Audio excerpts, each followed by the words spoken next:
오늘부터 우리 제네시스 창세기 말씀을 함께 보게 되었습니다. 현 이야기로부터 시작을 하기를 원합니다. 여러분들께서 2차 세계 당시에 나치에 의해서 많은 핍박을 받고 어려움을 당한 그런 유대인들의 이야기를 종종 들으셨을 것 생각이 됩니다. 그 중에서 우리 안나 프랭크는 잘 알고 있죠. 그의 일기를 통해서 어떻게 숨어 있었고 또 어떻게 어려움을 이겨냈는지 이런 것들을 우리가 세상의 미디어를 통해서 알고 있는데, 같은 시기에 또 다른 하나님의 사람이 있었습니다. 여러분들 아시는 코리 텐 붐이라는 그런 여성이었습니다. 그가 1982년도인가까지 이렇게 사셨는데, 그가 가는 곳마다 자기의 간증을 하는 그런 일들을 우리 읽을 수가 있었습니다. 그는 1944년부터 45년 1년 정도 독일의 유대인이었기 때문에 유대인으로서 독일의 우리 수용소에 갇혀서 어려움을 많이 겪었던 사람입니다. 그는 네덜란드 사람으로서 자기의 온 가족이 함께 수용소에 가서 아버지는 돌아가시고, 근데 그때 자기를 영적으로 이끌어줬던 더 뛰어난 영적 리더가 있었는데 그의 언니 베츠였다고 합니다. 우리 코리는 말하기를, 우리가 하나님께서 우리의 기도 제목을 응답하시고 참 그분이 우리에게 좋은 거 주실 때는 하나님이 선하시고 좋으시다라고 고백을 할 수 있다. 예를 들어서 우리가 다음 주에 소풍을 간다고 할 경우에 기도를 하지 않습니까? 하나님, 우리에게 좋은 날씨를 주십시오. 소풍날이 됐는데 너무나 화창한 날씨에 좋은 환경이 되었습니다. 그때 역시 하나님께서 응답하셨구나. God is good. 이렇게 외칠 수가 있다는 것입니다. What about? 하지만 그렇지 못한 때는 어떻다는 것이죠. 하나님께서 우리 기도를 응답하지 않으시고 또 때로는 선한 사람에게 안 좋은 일들이 일어났을 때 그때도 God is good 할 수 있겠는가? 자기는 솔직히 못했다 얘기를 하면서 자기의 이야기를 간증을 했습니다. 우리 코리 텐 붐은 자기 언니하고는 좀 다른 신앙을 갖고 있었습니다. 언니는 늘 하나님께 감사한 마음으로 나갈 수 있었습니다. 어떤 상황이 되었던 정말 하나님이 원망하지 않고 감사하고 예배하는 삶을 들었는데, 한 번은 언니한테 정말 여기 너무 생활이 힘들고 언제 죽을지 모르는 상황이 불안해서 못 살겠다 이렇게 얘기하고 하나님의 선하심을 내가 잘 모르겠다 얘기하니까 우리 베츠가 말하기를, 그는 아니다 시편 103편 11절을 외우면서 이렇게 얘기했다고 합니다. 이는 하늘이 땅에서 높음같이 그를 경외하는 자에게 그의 인자하심이 크미로다 하면서 이 속에서도 하나님의 아주 어두운 곳에서도 하나님의 빛이 있다, 하나님의 소망이 있다 하면서 그 하나님께 대한 믿음을 잃지 않는 베츠, 우리 언니의 모습을 보면서 늘 자기가 존경하고 따라가는 모습을 보였다고 하죠. 그런 일화가 있습니다. 그 두 자매가 이제 어떤 감옥방에 갇혔는데 거기는 너무나 힘든 상황이었습니다. 독방이었지만 거기에 이제 그 벼룩이 많아서 밤에 자고 일어나면 온몸에 막 빨간 점이 막 두두두둑 자기를 빨아먹는 그 벌레 때문에 너무나 불평했고 힘들었고, 코리는 불평했습니다. 아니 어떻게 이렇게 어려운 환경에 하나님께서 두실 수 있을까?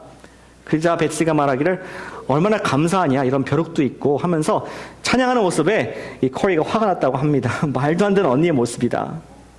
근데 나중에 인생을 돌아보니까 그 당시에 많은 여성들이 독일군에 의해서 강간을 당했었는데, 생각해보니까 자기들은 한 번도 그런 일 당하지 않은 겁니다.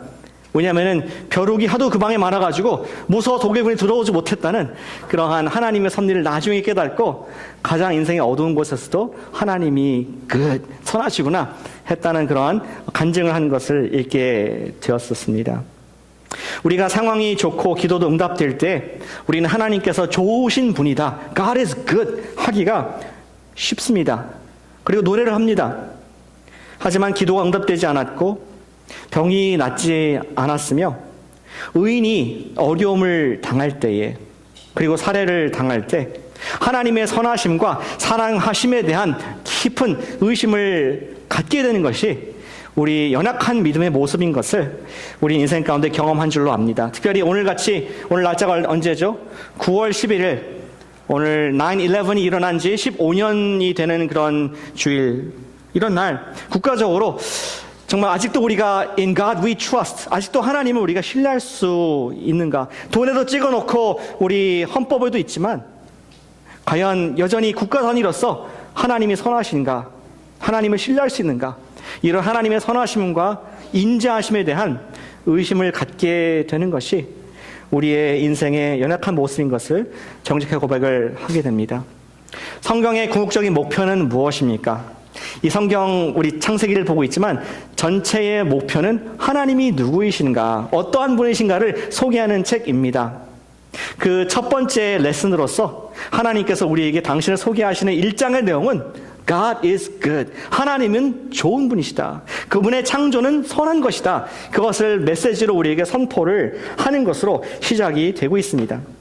우리는 하나님의 선하심을 믿을 수 있을 때, 그리고 믿을 때에 지금이 아니라, 지금은 알지 모르지만 언젠가 인생의 환난과 역경, 9.11 같은 내 인생의 폭풍을 당할 때에 믿음이 흔들리지 아니하고 주를 바라볼 수 있는 그러한 힘을 우리 갖게 되는 줄로 믿습니다. 오늘 말씀의 주제는 하나님의 창조가 선하시다는데 그게 무슨 뜻인가? 하나님의 창조가 선하다는 뜻이 어떠한 것인가? The goodness of God in His creation. 하나님의 창조의 선함의 의미를 함께 묵상하고 적용해 보기를 원합니다.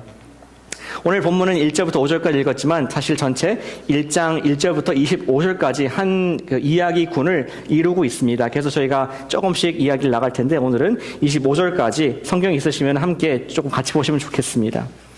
두 가지 하나님의 선하심에 대한 교훈을 얻게 됩니다. What does it mean? 하나님이 선하시다는 것이 어떠한 의미입니까? 첫 번째로는 혼돈과 흑암 속에서 빛과 질서를 만드셨다는 것입니다. 하나님의 창조는, 창조의 선하심은 혼돈과 어둠 속에서 그분은 질서와 빛을 창조하셨다는 것입니다. 같이 해보실까요? 혼돈과 흑암 속에서 질서와 빛을 만드셨다. 하나님의 선하심, 이 의미입니다. 1장 전체를 보시면은 마치 깜깜한 밤에 경찰차에 경광등이 막 플래싱 하듯이, 그리고 우리 시선이 거기에 고정이 되듯이, 정말 저 차가 나를 쫓아오는가 아니면 어딜 가는가 쫓아오듯이 1장의 깜깜한 그런 상황 가운데 우리에게 플래시하는 라이트처럼 한 가지 단어가, 한 가지 문장이 계속 반복이 되고 있습니다. 그것은 하나님이 보시기에 좋았더라. 그 문장이 우리가 놓칠세라 계속 반복해서 말씀을 하고 있습니다. 4절에 있죠. 하나님이 보시기에 좋았더라. 또 10절에도 있습니다. 하나님이 보시기에 좋았더라. 12절에도 있습니다. 하나님이 보시기에 좋았더라. 그리고 나중에 21절, 28절, 25절, 31절까지 계속 있습니다. 창세기의 오케스트라 가운데 계속 등장하는 하나님 보시기에 창조가 선했다는 그 의미가 무엇일까? 그것을 아는 것은 하나님께서 우리에게 던져주시는 메시지를 잘 받는 그러한 글러브와 같다고 생각이 됩니다. 일단 성경에서 우리 1절에서 가장 중요한 선포로서 하나님 말씀을 시작을 하고 있습니다. 우리 말씀 암송도 하실 텐데 함께 다시 한번 읽어볼까요? 시작. 태초에 하나님이 천지를 창조하시니라. 한 번 더 선포하겠습니다. 시작. 태초에 하나님이 천지를 창조하시니라. 아멘. 아마 성경을 많이 안 읽으신 분들도 이 말씀은 잘 알 거로 생각합니다. 연초마다 항상 읽거든요. 정말 올해는 새롭게 New Year Resolution으로 창세기 1장을 많이 읽는데 제 얘기하는 겁니다. 그래서 이렇게 익숙한 말씀인데 어떠한 의미를 담고 있습니까? 여기 세상에 모든 진리가 있다고 생각합니다. 성경의 모든 진리가 다 요약적으로 들어 있습니다. 하나님이, 태초에 하나님이 천지를 창조하셨다. 하나님이 모든 것을 창조하셨다는 것은 모든 피조물에, 모든 창조물에는 시작점이 있었다는 것이죠. 그리고 어떤 디렉션이 있는 것입니다. 아무도 목적과 의도 없이 창조한 것이 없습니다. 이미 방향이 설정된 겁니다. 어떤 뜻하는 의도가 있는 것입니다. 시작점이 있습니다. 반면에 하나님은 그것과 전혀 반대된 피조되지 않은, 창조되지 않으신 분이시기 때문에 시작이 없으신 분이 하나님이시다.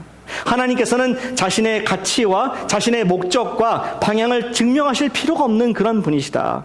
피조물과 다르게 그러한 선포를 담대하게 대담하게 1장 1절에서 하고 있는 것이죠.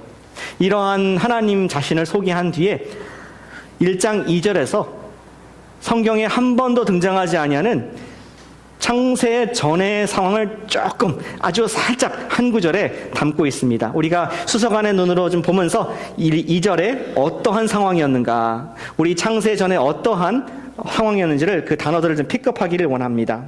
2절에 보니까 땅이 혼돈이라는 단어가 있습니다. 또 공허, 흑암, 이런 단어들이 보이고 있습니다.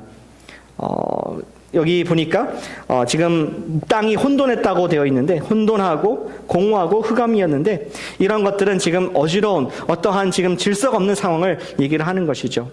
우리 혼돈이라는 말을 원어로 보시면은 영어로 읽어드리겠습니다. 사전적인 의미는 material substance lacking boundary, order, and definition. 어떠한 물질은 물질인데 어떤 경계가 없고 또 어떤 그 시스템이 없고, 그리고 정의할 수 없는 이거다 저거다라고 definition을 낼 수 없는 그러한 것을 혼돈한 상태다라고 지금 하나님께서 우리에게 살짝 보여주고 계신 것입니다. 그리고 그 위에 하나님이 계셨습니다. 하나님의 영이 수면에 운행하시는, 그분께서 아직도 아무것도 안 하신, 역사를 아무것도 안 하신 상태는 혼돈과 흑암과 또 공허한 그런 상태였다고 우리에게 살짝 보여줍니다. 근데 그러했던 모습이 4절 아까 마지막 절에 보시니까 하나님께서 그런 선포를 하시지 않습니까? 4장 첫 번이죠. 빛이 하나님 보시기에 좋았더라. 3절에서 어떤 일이 있었기에, 2절과 4절 사이에 3절에 어떤 일이 있었기에 하나님께서 보시기에 좋았더라는 선포를 갑자기 하게 되는가. 이러한 공허하고 혼돈하고 흑암인 상태를 바꾼 것은 바로 잘 아시는 빛이 있으라. 하나님께서 빛을 창조하심으로 말미암아 이러한 상황을 좀 바꾸시는, 역전하시는 놀라운 모습을, 창조의 첫 모습을 우리는 만나게 됩니다. 어두움이 있던 곳에 빛이 생기니 그것을 좋아하시는 하나님의 표현. 하나님께서 좋다고 했을 때는 어두움이 물러갔기 때문에 좋았다라고 지금 2절과 대조적으로 4절에서 얘기를 하고 있습니다. 같은 표현이 반복됩니다. 하나님 보시기에 좋았더라. 12절도 보시기 바랍니다. 12절 똑같은 표현이 있죠. 근데 어떠한 사건이 있었기에 하나님께서 보시기에 좋았다고 얘기를 합니까? 하나님께서는 물컹물컹한 이런 세계 가운데를 딱 잘라가지고 이런 궁창이라는 것을, 스페이스를 영어로 보면 expanse라고 되어 있는데 그 스페이스를 만들어서 위의 물과 아래의 물로 나눴습니다. 전에는 아무것도 없었고 뭔가 알 수 없는 물체였는데 이제는 하늘과 또 그 아래의 지역으로 공간을 두어서 바운더리를 정하시는 하나님 모습. 그리고 땅에 있는 물이 많았는데 그 물을 한 곳으로 모이라 이렇게 하시면서 물이 한 곳으로 모이니까 처음으로 무치, dry land, 마른 땅이 생겨나게 된 것입니다. 시편에 보시면은 하나님께서 당신의 손으로 경계를 정하셨다. 물이 여기까지 넘지 못할 것이다. 선포하신다고 말씀을 했지 않습니까? 근데 하나님께서 경계를 정하시고 또 모양을 만드시고 아무것도 없던 곳에 의미를 부여하심으로 말미암아 그 다음에 12절에서 하신 말씀이 하나님이 보시기에 좋았더라. 2절에 우리 혼돈한 상태, 2절에 흥합인 상태가 물러가고 조금씩 하나님께서 체계를 만드시고 또 공간을 만드시고 질서를 만드시는 모습 속에서 하나님께서는 그것이 좋은 것이다. 내게는 선한 것이다. 하나님의 창조의 선한 것이 어떠한 것인 것을 우리에게 보여주고 있는 것이죠. 이런 패턴은 계속 진행이 됩니다. 하나님의 창조가 선했다는 것은 혼돈과 흑암 속에서 질서와 빛이 생겼다는 것입니다. 세상은 질서를 알지 못했습니다. 세상은 흑암 속에 있었기 때문에 빛을 전혀 그런 컨셉도 경험한 적이 없었습니다. 그런데 하나님께서 처음으로 이 세상의 법칙과 체계를 세워주시는 그 첫 번째의 하나님의 손으로 만드시는 것들을 볼 수가 있다는 것이죠. 이 세상은 어두운 가운데 있었지만 빛을 만드시로 말미암아 그 전에 형체가 없었던, 드러나지 않았던 것들이 이제 가시적으로 드러나는 놀라운 revelation, 놀라운 계시의 모습을 발견하게 됩니다. 하나님께서는 정의와 진리를 드러내시고 혼돈과 흑암을 허용치 아니하시는, 하나님의 수면이 운영하실 때 아무것도 안 할 때는 그냥 있었지만 방치가 됐지만 하나님께서 한번 말씀을 발하시니까 이제는 더 이상 혼돈과 흑암이 허용이 되지 아니하는 그런 모습을 보게 됩니다. 저는 이러한 같은 창조의 이야기를 또 다른 선지자의 입을 통해서 표현되는 것을 보면서 좀 은혜를 받았습니다. 이사야 45장 말씀인데 한번 같이 보실까요? 우리 화면에 나와 있습니다. 이사야 45장 18절과 19절 말씀입니다. 18절을 제가 읽고 19절을 함께 읽어보겠습니다. 잘 들어보십시오. 대저 여호와께서 이같이 말씀하시되 하늘을 창조하신 그는 하나님이시니 그가 땅을 지으시고 그것을 만드셨으며 그것을 견고하게 하시되 혼돈하게 창조하지 아니하시고 사람이 거주하게 그것을 지으셨으니 나는 여호와라 나 외에 다른 이가 없느니라. 함께 나는 감추어진 곳과 캄캄한 땅에서 말하지 아니하였으며 야곱 자손에게 너희가 나를 혼돈 중에서 찾으라고 이르지 아니하였노라. 나 여호와는 의를 말하고 정직한 것을 알리느니라. 이 구에서 정확하게 우리에게 말씀하기를 하나님께서 창조 때 하신 것은 무엇이냐? 그는 혼돈을 없애신 것이다. 케이오스, 무질서함, 어떠한 형체도 없는 것, 그것을 물리치신 것이다. 그리고 읽었던 19절에 보시니까 감추어진 곳과 캄캄한 땅에서 말하지 아니하였다.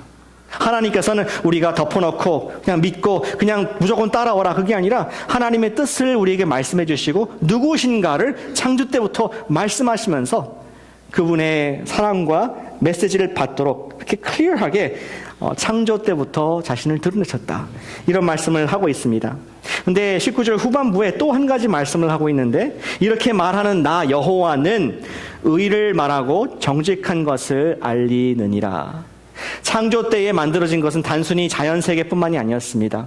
자연세계의 혼돈과 또 흑암 속에 빛과 질서를 주신 것 이상으로 또 하나 주신 것이 있었는데 그것은 영적, 도덕적 세계에서도 하나님께서 처음으로 이 세상의 의가 무엇인가, righteousness, 이 땅에 뭐가 right, 뭐가 wrong, 옳고 그름을 모르는 상태에 있었을 때 하나님께서 영적 질서를 세우셨다. 이런 말씀을 하고 있는 것입니다. 또 이 세상에 진리가 없었는데 하나님 자신이 진리가 되셔서 자신을 드러내시며 말미암아 이 세상에 참된 것, 영원한 것을 처음으로 맛볼 수 있도록 하셨다. 이 모든 창조를 하시면서 하나님께서 선포하신 것은 하나님이 보시기에 좋았더라. 그분의 창조가 자연이 좋은 창조였고 또 영적인 질서도 아주 선한 창조였다고 하나님은 말씀을 하고 있습니다. 하나님께서는 우리에게 마실 물을 주시고 숨 쉴 수 있는 공기를 주셨습니다. 우리에게 필요한 것들을 공급하셨습니다. 생활할 수 있는 땅을 주셨습니다. 여러분들 누구도 여러분들이 정말 물을 마실 수 있고 또 숨을 쉰다고 해서 비용을 청구할 사람이 없을 것입니다. 지금 숨 쉬었다고 누가 돈 내야 됩니까? 아니 여러분들이 아침에 교회 오시기 전에 저깅을 동네 한 바퀴 돌았다고 해서 저깅한 값, 그 땅을 밟은 값을 내라는 사람이 없습니다. 왜냐하면 주님께서 우리에게 좋으신 주님께서 주신 것이기 때문에 우리의 필요한 것, 우리가 모든 생활을 체계적으로 아름답게 질서 있게 할 수 있도록 주신 모든 자연이기 때문에 하나님께서는 선하다고 말씀을 하고 있는 것입니다. 그럼 퍼펙트한 우리의 환경, 살아갈 환경을 만들어 주셨습니다. 혼돈을 정리하시고 흑암을 물러가게 하시는 자연의 구역을 우리에게 정해 주셨고 더불어서 아까 읽은 것처럼 하나님의 선하심은 우리를 영적으로도 정의가 무엇인가 또 진리가 무엇인가 거짓된 게 무엇인가 분별할 수 있도록 그분 자신을, 그분이 선하심을 드러나게 하셨다는 그 말씀을 내포하고 있는 것입니다. 왜 이런 말씀을 굳이 설명을 드립니까? 그것은 반대가 있기 때문에 그렇습니다. 하나님은 선하게 세상을 창조하시고 그 이유는 하나님 자신이 선하시기 때문에 그렇습니다. 그런데 우리 마음을 노력하는 거짓 신들이 있습니다. 참된 하나님께서는 우리가 그를 알아볼 수 있는 방법이 혼돈 속에서 질서를 주시고 억압 가운데 자유를 주시며 또 우리에게 어둠 가운데 빛을 주시는 그분이 참 좋으신 선한 하나님이신데 이 세상에 다른 것들이 우리에게 손짓하면서 달콤한 유혹을 하고 있습니다. 우린 그것들을 일컬어서 우상이라고 얘기를 합니다. 돈이 우상이 된 사람들이 있습니다. 그 사람들은 돈을 버는 것이 주 목적이기 때문에 수단과 방법을 가리지 않고 내가 돈을 벌 수 있다면은 어떠한 잘못된 행동도 우리가 생각할 때 악한 것도 허용이 되는 혼돈 가운데 있는 것입니다. 내가 잘 벌고 잘 살면 되는 거지, 그 가운데 어떤 방법을, 어떤 거짓말과 어떠한 내가 술수를 쓰더라도 그게 무슨 문제인가 하면서 혼돈 가운데 있는 영적인 세계에서 전혀 질서가 없는 만몬을 섬기는 사람의 모습을 우리는 사회에서 어렵지 않게 발견을 할 수가 있다는 것입니다. 또한 일과 성공이 우상이 된 사람들이 있습니다. 자아 성취가 최고의 인생의 목표, 자기 이름을 드러내는 것이 목적이기 때문에 수단과 목적이 혼돈이 된, 정말 우리는 행복한 가정을 꾸리고 아이들을 키우고 하나님께서 주신 산업을 잘 우리가 꾸려가야 되는데 그게 목적인데, 또 일이 중심이 된 목표는 내가 열심히 일해서 높아지고 일하고 높아지고 for what? 헷갈림. 내가 무엇이 목표이고 무엇이 수단인지 헷갈리는 혼돈 상태에 자기의 일을 우상화하는 그런 모습들의 삶들을 보게 됩니다. 일 자체가 나쁜 것이 아닙니다. 그러나 하나님보다 더 위에 있는 것, 그보다 더 사랑하는 것이 바로 우상이라고 성경은 가르쳐주고 있습니다. 일이 우상이 될 수가 있습니다. 우리 시대에 그 외에도 많은 우상들이 있습니다. 성이 우상이 될 수 있습니다. 섹스 우상이 될 수 있습니다. 하나의 산업이 되어서 많은 사람들의 마음을 누락질, 많은 가정들을 파괴하고 있습니다. 또 큰 인더스트리 중에 하나인 엔터테인먼트, 이런 영화나 또 이런 여러 가지 문화들이 인생의 우상이 되어서 그것을 최고의 가치로 내 마음을 사로잡을 수가 있습니다. 또한 가족이 우상이 될 수가 있습니다.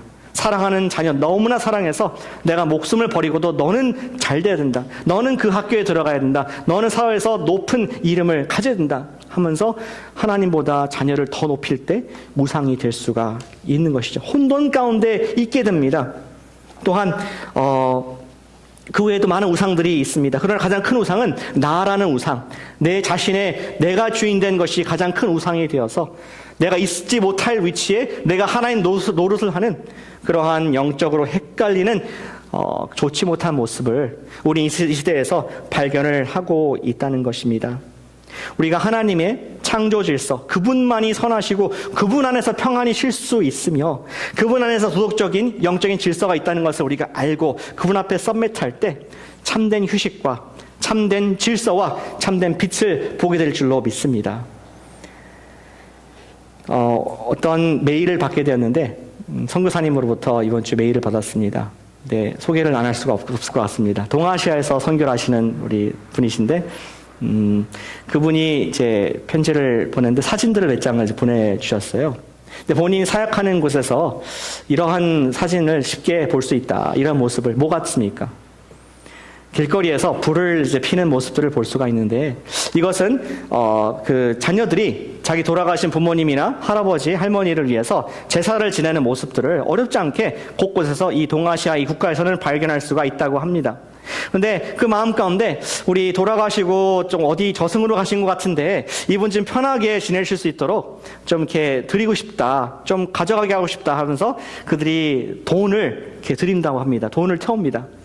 예, 돈을 태우는데 잘 보시면은 가짜 돈입니다. 진짜를 태우지. 막 믿음이 있으면 보면은 Hell Bank Note, 지옥에 쓰시라고 이렇게 거액의 화폐를 종이 장난감 같지만 그것을 태워서 어쩌면 저승에서라도 좀 이렇게 저승에 지옥에 있지 말고 천국으로 좀 이렇게 이민을 가실 수 있도록 배려하는 자녀들의 그런 마음, 충정 어린 마음이죠. 사실은 그런 마음으로 제사를 지내는 모습을 보내왔습니다.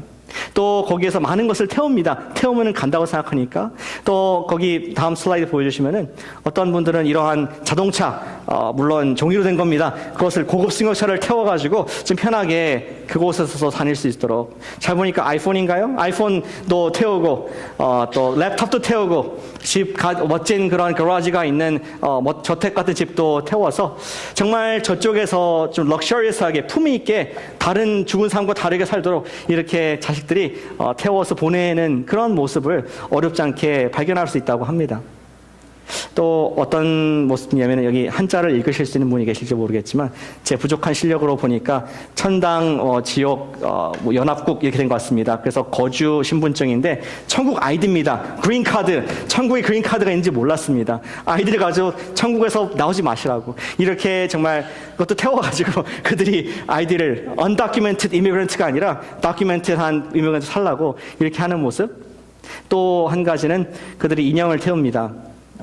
돌아가신 아버님 위해서는 저렇게 젊은 여자를 태우고 또 어머님 위해서는 젊은 남자를 태워서 혹시 외로우실까봐 밑에 그림을 보면 누가 풍자했는데 그 아들이 자기 아버지를 위해서 젊은 여자를 태웠더니 어머니가 지금 역정을 내시는 모습입니다. 질투가 나서 그런 것 같습니다. 웃기지 않습니까? 웃자고 보여드렸지만 근데 우리 인간들 마음속에는 다 그런 마음들이 있습니다.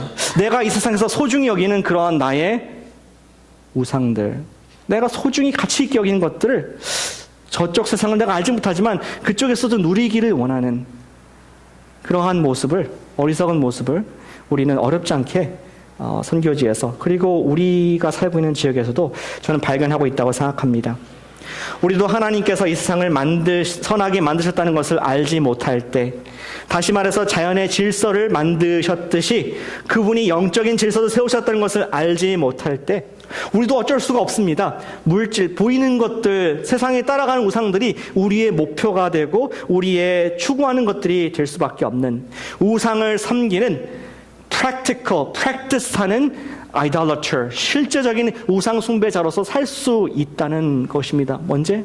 우리가 하나님의 창조의 선하심을 알지 못할 때, 그분께서 우리의 삶에, 그분만이 우리 삶의 질서를 주시고 우리에게 어두움 가운데 있는 우리를 영적으로 밝게 하셔서 진리를 이해하고 right and wrong을 알 수 있는 그러한 하나님이신 것을 알 때에만 우리는 하나님의 창조의 축복을 누릴 수가 있다는 것입니다.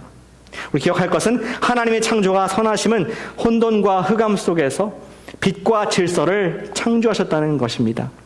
두 번째, 우리가 하나님 창조가 선하다는 의미가 이러한 의미를 담고 있습니다. 그것은 공허 속에서 만물을 충만케 만드셨다는 것입니다. 이것도 같이 하실까요? 공허 속에서 만물을 충만케 만드셨다. 우리 제네시스 1장은, 창세기 1장은 두 유닛으로 나뉩니다. 우리 보셨던 1장 3절부터, 창조 어카운트가 3절이죠. 3절부터 13절까지는 하나님께서 이제 모든 시스템, 혼돈 속에서 질서를 만드시고 또 어둠 가운데서 빛을 창조하시는 그러한 준비를 하셨다면은, 이제 14절부터 25절까지는 하나님께서 그 속에 이제 하얀색 도화지로 다 준비된 그곳에 하나님께서 채우시는 것으로 만물을 충만케 하시는 모습을 우리는 발견을 하게 됩니다. 우리 18절을 보시겠습니다. 18절, 1장 18절 말씀에 보면은 아까 반복했던 말씀이 또 한 번 등장합니다. 끝에 보니까 하나님이 보시기에 좋았더라. 뭐가 보시기에 좋았습니까? 다 읽지는 않겠지만 하나님께서 아까 만들었던 그러한 이 궁창, expanse, 공간, 하늘이라는 공간에 이제는 해와 달을 만드셨습니다. 거기다가 별을, 수천억 개의 별들, 수천억 개의 은하계가 있다는데 그런 은하계를 쫙 뿌리시고 나서 보니까 보시기에 좋았더라. 공허한, empty한, 허무한 상태에 있을 때는 보기 안 좋았지만 이제 하나님께서 거기에 빛들로서, 여러 하늘의 광채들로서 채우시니까 그것이 보기에 좋았더라고 선포를 하시는 모습을 보게 됩니다.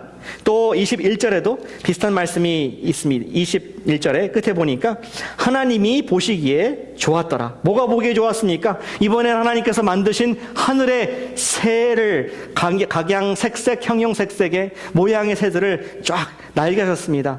그리고 그거 만드신 한 곳에 모이게 한 그 바닷속에, 물속에 생물들이 막 탄생하는데 저 작은 플랑크톤으로부터 큰 고래까지, 지금 멸종된 어떤 더 큰 것이 있을지 모르겠지만 이런 들까지 엄청나게 많이 만드시고 또 그것이 번성하면서 하나님께서 보시기에 좋았더라.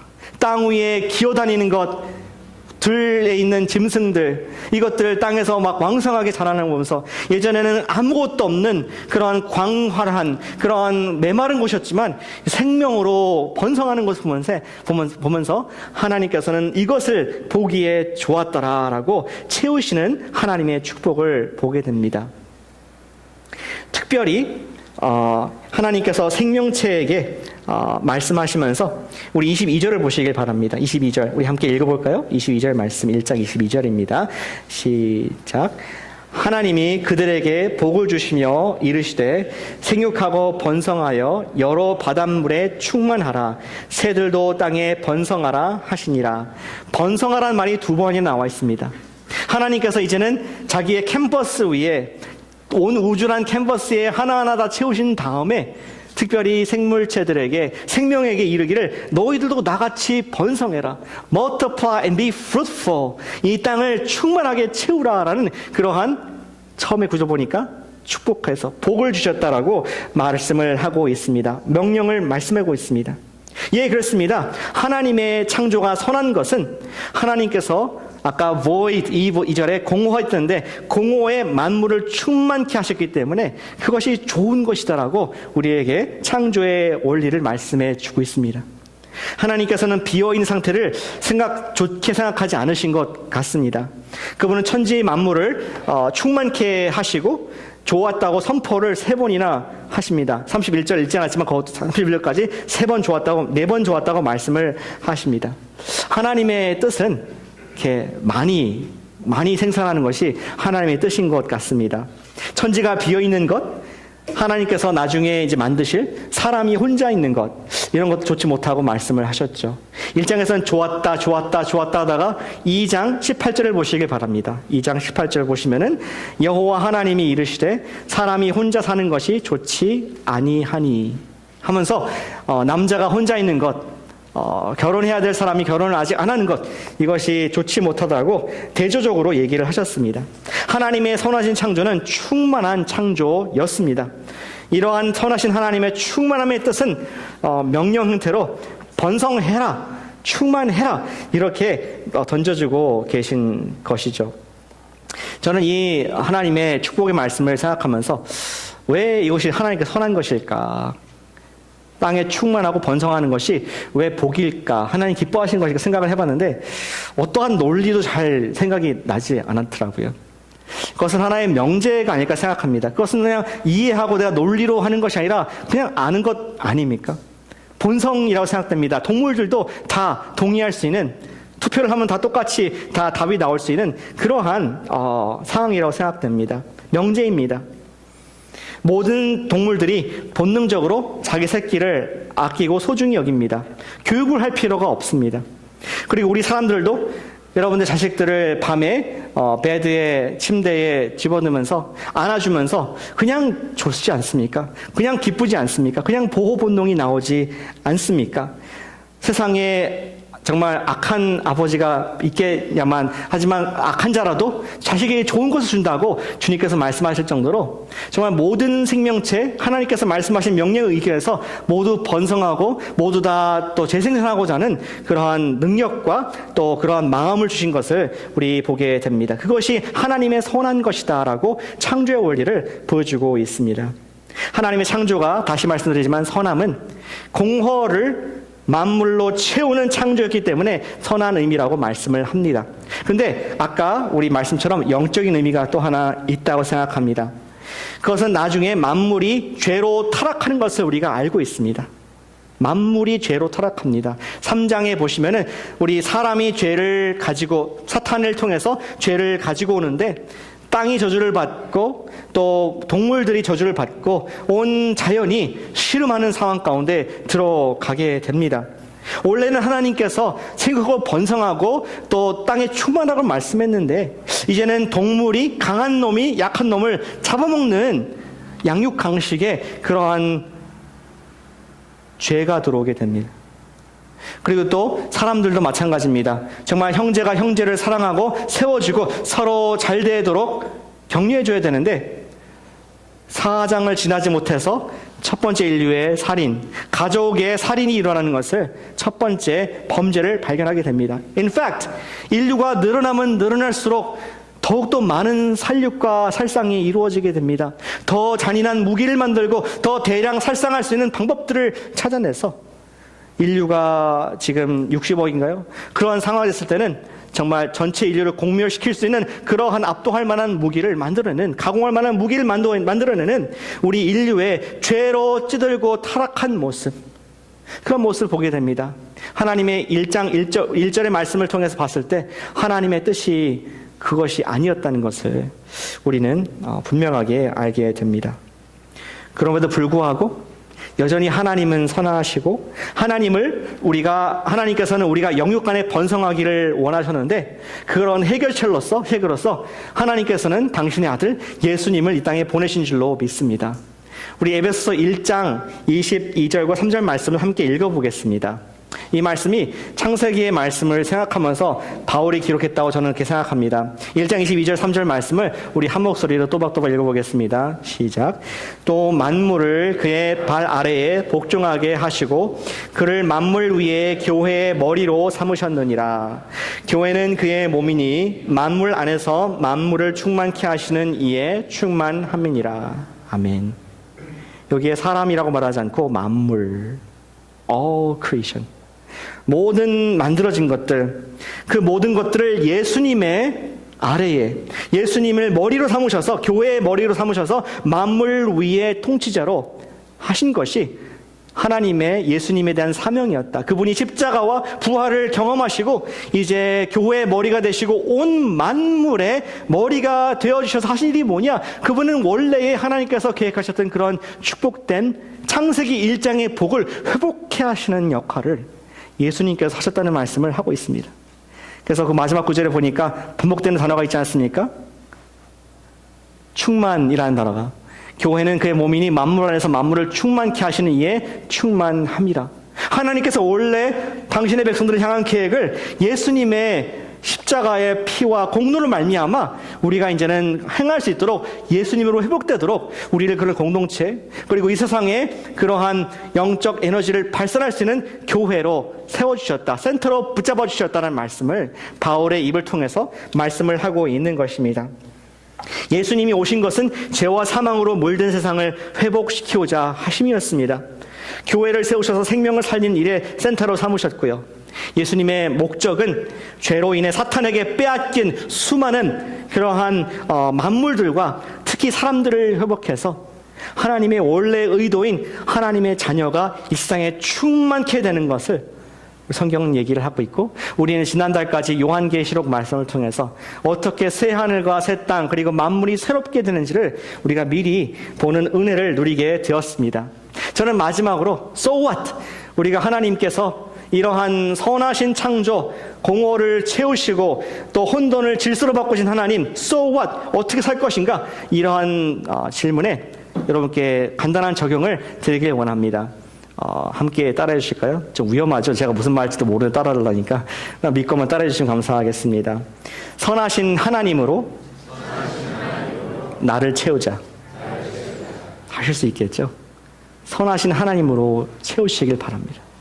만약 하나님께서 지금 여러분들을 몸을 전신 아니고 마음 중심을 스캔하신다면 여러분들의 마음은 지금 뭐로 차 있습니까? 저는 모릅니다. 여러분들과 주님은 아십니다. 여러분의 마음이 지금 무엇으로 채워져 있습니까? 이 세상에 여러 가지 보이는 우상들로 내 마음이 붙들려 있습니까? No wonder. 그러니까 건조하고 은혜가 없고 힘이 없는 죄에 서사는 우리의 모습을 발견할지 모르겠습니다. 요즘 수박이 맛있죠? 수박 드시고 계십니까? 수박은 우리 봄과 여름에 많은 그것을 이렇게 취합니다. 빨아당깁니다. 자기를 채우는데 많은 시간을 소비합니다. 수박이 자신을 뭐로 채울까요? 수박. 뭐로 채울까요? watermelon. 뭐로 채울까요? 자신을 물로 채운다고 저는 믿습니다. 물이 이렇게 많은 거 보니까. 그리고 또 자기가 양분으로서를 채웁니다. 그리고 그 양분을 바꿔서 당분으로 바꾸는 그러한 노력들을 계속 하게 됩니다. 그래서 이게 거대한 수박이 됐을 때 많은 사람들에게 시원함과 또 달콤함 그리고 또 새로움을 리프레시먼트를 주는 수박의 그런 열매들을, 단열매들을 우리 맛보게 되는 것이죠. 근데 그런 큰 수박이 되었을 때 또 수박과 더불어서 나오는 것이 있는데 수십 개 혹은 수백 개의 씨앗들이 그 속에 있게 됩니다. 하나님께서 주신 그 원리에 따라서 수박이 자신을 물로 채우고 양분으로 채운 결과 자신이 살찔 뿐만 아니라 재생산할 수 있는 씨앗들이 그 속에 수백 개가 등장한다는 하나님의 창조의 원리를 발견을 하게 됩니다. 우리도 마찬가지로 우리의 원래의 의도이신 하나님 자신으로 그분만 채우실 수 있는 그 공간에 우리 마음을 그분으로 채워질 때 우리는 충만해지며 더 나아가서 재생산하라는, 영적으로 번성하라는 말씀을 감당하게 될 줄로 믿으시길 바랍니다. 무엇이 하나님으로 우리를 채우는 것입니까? 그것은 하나님 말씀으로 채울 수가 있습니다. 여러분들 말씀을 공부하고 보는 시간 vs 인터넷에서 영상을 보는 시간, 비교해 보시길 바랍니다. 제가 숫자를 말씀하라고 하지 않겠습니다. 아니면은 내가 지금 뭐로 채우고 있는 가, 내가 기도하는 시간 vs 다른 사람들과 대화하는 그런 시간.